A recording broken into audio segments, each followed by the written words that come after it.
ನಾಗದೇವರ ಶಾಪಕ್ಕೆ ಯಾವ ಪೂಜೆ ಮಾಡಬೇಕು? ಆಶ್ಲೇಷ ಬಲಿಪೂಜೆ ಎಂದರೇನು?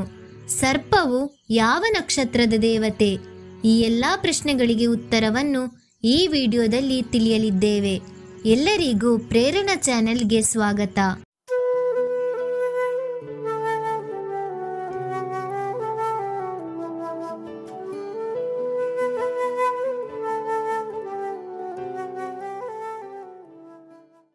ನಾಗಾರಾಧನೆಯು ಜಗತ್ತಿನ ಇತಿಹಾಸದಲ್ಲಿ ಅತ್ಯಂತ ಪವಿತ್ರವಾದುದು.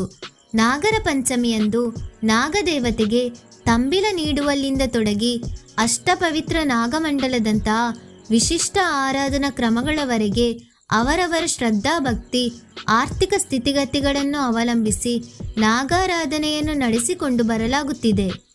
ನಾಗಾರಾಧನೆಯು ಒಟ್ಟಿನಲ್ಲಿ ನಾಗಪ್ರೀತಿಗಾಗಿ.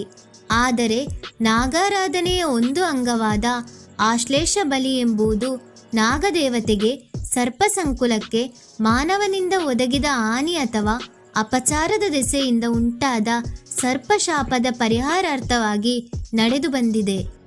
ಆಶ್ಲೇಷ ಬಲಿ ಎಂಬ ಆರಾಧನೆಯು ವಿಶೇಷವಾಗಿ ಆಶ್ಲೇಷ ನಕ್ಷತ್ರದ ತಿಥಿಯಂದು ನಡೆಯುತ್ತದೆ.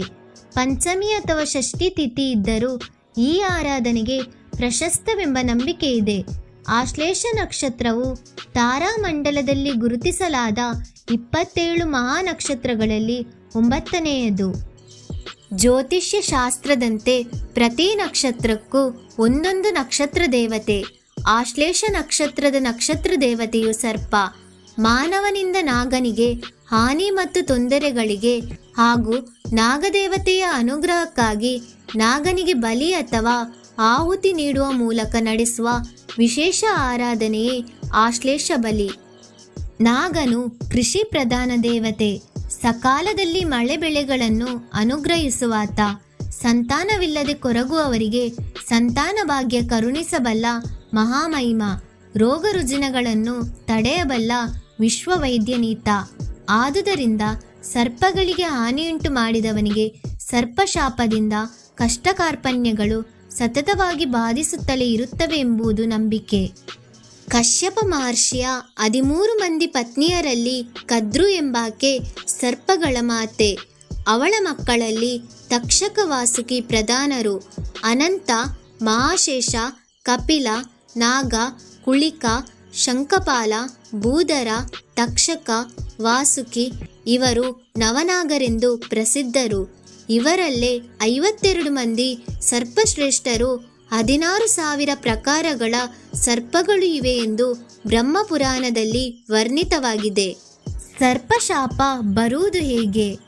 ನಾಗದೇವತೆಗೆ ಹಾನಿಯುಂಟಾಗುವ ಅಪಚಾರ ತರುವ ಪ್ರಸಂಗಗಳು ಹಲವು.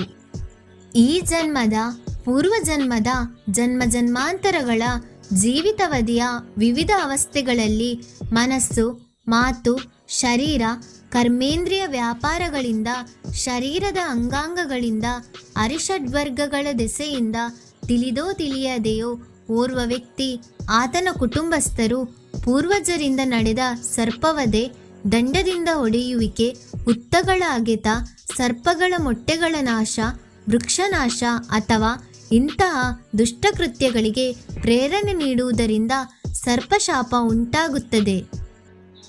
ತನ್ಮೂಲಕ ಕುಟುಂಬದಲ್ಲಿ ಬಂಜೆತನ, ಸಂತತಿ ನಾಶ, ಕುಷ್ಠಾದಿ ಮಹಾರೋಗಗಳು ಇನ್ನಿತರ ಭಯಂಕರ ಆಪತ್ತುಗಳು ಉಂಟಾಗುತ್ತವೆ ಎಂದು ಆಶ್ಲೇಷ ಬಲಿ ವಿಧಾನದ ಸಂಕಲ್ಪದಲ್ಲಿ ಹೇಳಲಾಗಿದೆ. ಕೃಷಿ ಕ್ಷೇತ್ರದಲ್ಲಿ ಕೃಷಿಕನಿಗೆ ತಿಳಿಯದೆಯೇ ಇಂತಹ ಹಾನಿಗಳು ಸಂಭವಿಸುತ್ತಿರುತ್ತವೆ. ಆದುದರಿಂದ ಕೃಷಿಕರು ವಿಶೇಷವಾಗಿ ನಾಗದೇವತೆಯ ಆರಾಧನೆ ಮಾಡುತ್ತಲೇ ಇರುವುದು ಅನಿವಾರ್ಯವಾಗಿದೆ. ಇದು ನಾಗದೇವರು ಮತ್ತು ಆಶ್ಲೇಷ ಬಲಿ ಪೂಜೆಯ ಮಾಹಿತಿಯಾಗಿದೆ. ಈ ವಿಡಿಯೋ ಇಷ್ಟವಾಗಿದ್ದರೆ ಲೈಕ್ ಮಾಡಿ ಮತ್ತು ಶೇರ್ ಮಾಡಿ. ಹಾಗೆ ನಮ್ಮ ಪ್ರೇರಣಾ ಚಾನೆಲನ್ನು ಸಬ್ಸ್ಕ್ರೈಬ್ ಮಾಡಿ. ಧನ್ಯವಾದ.